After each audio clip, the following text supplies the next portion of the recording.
Pertarungan antara Saitama dan Tatsumaki akhirnya berakhir. Namun dengan ini cerita One Punch Man versi komik dan webkomiknya sudah cukup jauh berbeda. Berikut akan kami bahas mengenai chapter terakhir dan bagaimana kelanjutan One Punch Man yang ceritanya berbeda dari webkomiknya. Langsung saja kita mulai ke pembahasan, let's check it out. Pada akhir pertarungan Saitama dengan Tatsumaki sempat ditampilkan flashback Tatsumaki kecil yang ingin melindungi adiknya. Dan bagaimana kebangkitan dari kekuatan Fubuki diperlihatkan. Dalam scene tersebut, Tatsumaki memohon kepada Blast untuk tidak pergi dari sisi Tatsumaki karena Tatsumaki yang sudah berusaha keras namun tak membuahkan hasil yang ia inginkan. Namun Blast tetap pergi dari sisi Tatsumaki. Ketika flashback berakhir, kita bisa melihat bahwa sosok Saitama ini seperti sosok Blast yang baru bagi Tatsumaki. Walaupun pada panel tersebut Murata Sensei menggambar Saitama dengan sudut pandang komedi. Di situ, Saitama juga mengatakan hal baik kepada Tatsumaki. Saitama memuji Tatsumaki mengenai kekuatan Tatsumaki yang sangat kuat pasti karena latihan keras yang dilakukan oleh Tatsumaki selama ini. Saitama juga mengatakan bahwa Tatsumaki bisa menjadi pahlawan yang hebat jika mau menahan amukannya dan tidak menghancurkan barang milik orang lain. Kemudian ketika Fubuki datang mengatakan bahwa dirinya akhirnya akan berusaha sendirian, tidak mengandalkan grup Blizzard miliknya. Walaupun ternyata anggota grupnya mengikuti Fubuki dari belakang. Fubuki membulatkan tekadnya untuk membubarkan grup Blizzard karena sebelumnya dimarahi oleh Tatsumaki. Bersama dengan sekelompok orang bodoh hanya akan dimanfaatkan oleh musuh. Itulah yang dikatakan oleh Tatsumaki kepada Fubuki. Namun sekarang Tatsumaki sepertinya mau membiarkan Fubuki bersama dengan grup Blizzard berkat Saitama.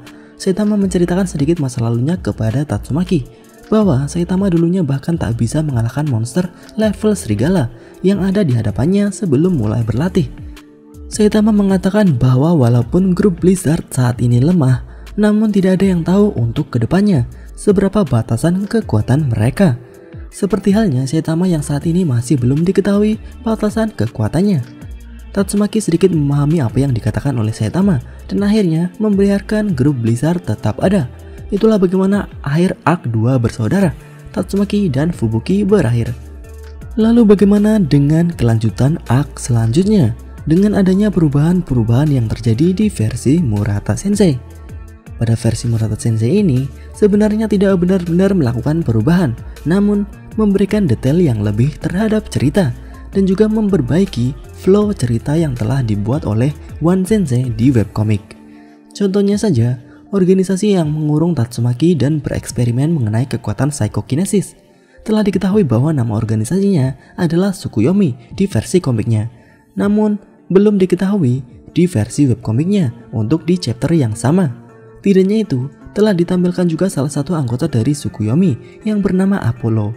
Dalam kemunculan karakter Apollo dan organisasi Tsukuyomi, di situ Psychos juga sempat kaget ketika mendengar nama organisasi Tsukuyomi yang kemungkinan juga terhubung dengan masa lalu dari Psychos karena Psychos juga memiliki kekuatan psychokinesis.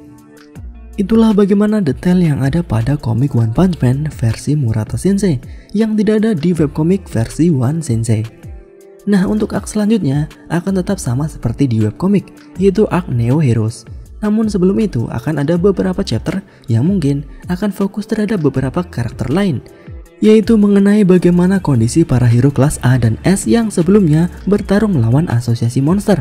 Tentu saja untuk versi Murata Sensei akan memberikan detail yang lebih dibandingkan versi webkomiknya. Nah, bagaimana menurut kalian mengenai kelanjutan dari komik One Punch Man? Apakah akan tetap mengikuti versi webkomiknya dengan beberapa detail tambahan atau akan berubah total? Tuliskan pendapat kalian di kolom komentar. Bye bye.